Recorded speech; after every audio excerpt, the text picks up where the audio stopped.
Bonjour à tous et bienvenue sur Monde Mystérieux. Le mystère aujourd'hui ne se trouve pas sur Terre. Je vous emmène cette fois-ci en dehors de la Terre, dans son orbite, du côté de la Station Spatiale Internationale, l'ISS, pour vous montrer quelque chose de tout à fait spectaculaire. Effectivement, puisque ce que vous êtes en train de voir à l'écran est ce qu'on appelle une flottille d'ovnis. Oui, une flottille d'objets volants non identifiés.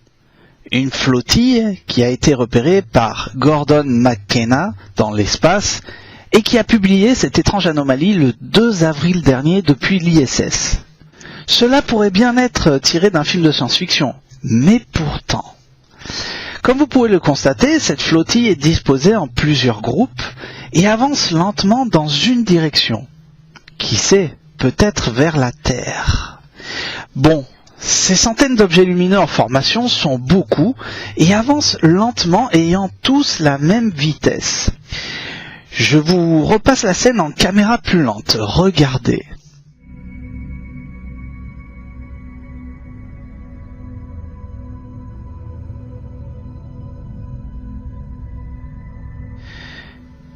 Regardez.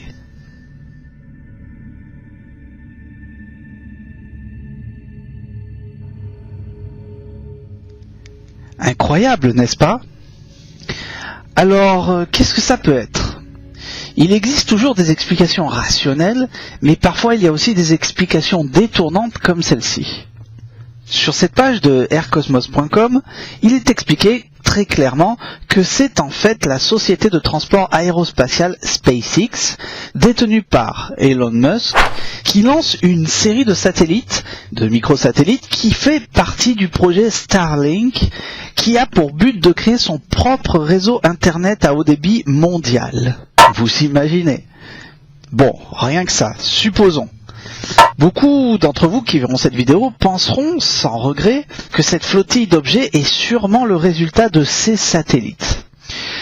Nous nous sommes posé la question pendant un moment et nous avons poussé les recherches. Ces satellites, dont nous avons eu du mal à les trouver en photo, fonctionnent de la manière suivante.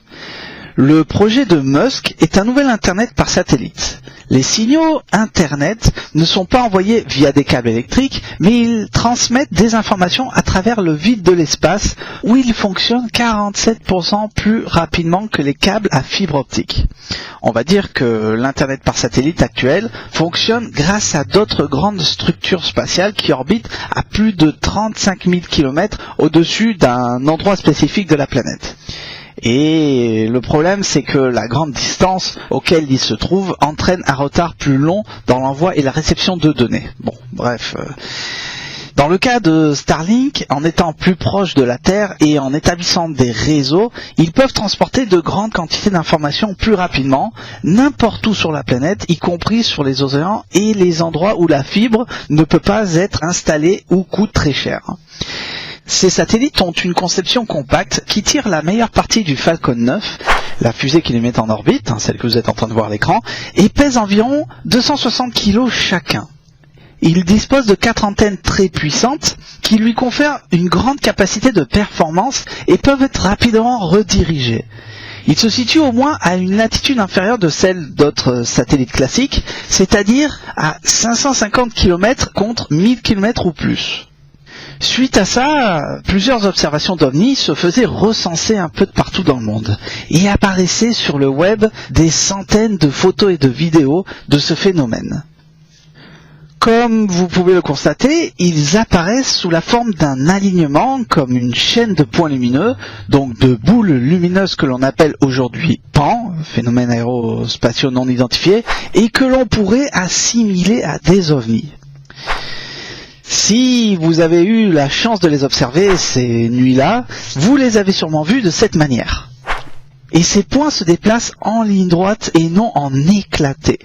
Certaines sources expliquent que ceci se produit depuis le confinement, mais pas du tout, puisque, interpellés par le phénomène dans Monde Mystérieux, nous le suivons depuis l'année dernière.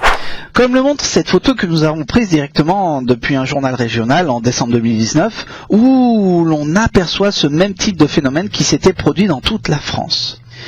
Bien, pour l'heure apparemment, il y aurait déjà 420 satellites disposés en orbite autour de la Terre et compte être envoyés en tout 12 000 satellites que le milliardaire souhaite mettre en place avec le projet Starlink. Bon, supposons. Je dis bien supposons.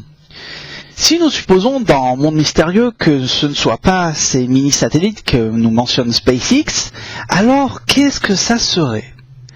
Serait-ce bel et bien une flottille de vaisseaux spatiaux de technologie extraterrestre qui se dirigent tout droit vers la Terre ? Si oui, sommes-nous préparés ? Sommes-nous préparés à une genre d'invasion ? Je ne pense pas. Nous observent-ils suite à notre situation actuelle ? Attendent-ils ? Nous voyons tout de même une sacrée différence entre les deux. Il faut dire que depuis que notre humanité est frappée par le coronavirus, la présence de plus en plus active de différents objets volants non identifiés dans différentes parties de la planète se fait recenser, et beaucoup de témoins ont pu les filmer. Et malgré ces visites, ces phénomènes se sont accélérés ce mois-ci, et des cas similaires ont été détectés en Belgique, aux Pays-Bas, en Norvège, au Mexique et aux États-Unis. D'autres théories parlent également que ces flottilles s'agirait d'une flotte de navires supra-top secrets mis en place par les États-Unis, plus précisément de la Space Force, créée de toutes pièces par l'actuel président Donald Trump. Vous trouvez ça étrange, hein ? Mais vous allez trouver ça encore plus étrange si je vous dis que cette armée de commandes de combat spatial, la Space Force, a été créée et approuvée par Donald Trump juste après qu'un objet énorme, triangulaire, de forme pyramidale comme un tétraèdre, avait survolé le Pentagone aux États-Unis. La Space Force, c'est une armée qui a pour but, bien évidemment, de protéger les États-Unis en cas de guerre, en cas de conflit, on va dire. Mais alors, quel conflit ? Un conflit spatial ? Les États-Unis savent quelque chose ? Les États-Unis se préparent-ils à quelque chose ? Il doit y avoir une relation entre tout ça, vous ne trouvez pas ? Pourquoi donc les États-Unis se préparent-ils à une guerre spatiale ? Un conflit spatial ? Doit-on croire à un scénario de fiction ? Comme toujours, je vous laisse le libre arbitre qui décidera de ce que vous choisirez. Sinon, continuez à vous poser les questions, les vraies. En vous remerciant d'avoir vu cette nouvelle vidéo, je vous dis à très bientôt pour de prochaines vidéos dans Monde Mystérieux.